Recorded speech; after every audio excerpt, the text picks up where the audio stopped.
जगण्याची आशा या मनाची भाषा तू न बोलता ना ऐकता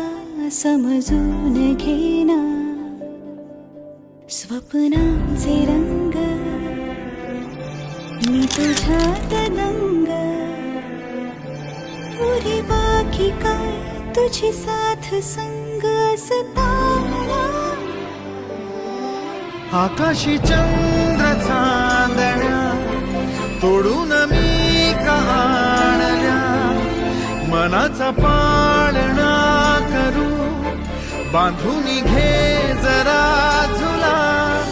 डोळ्यात तूच साजणी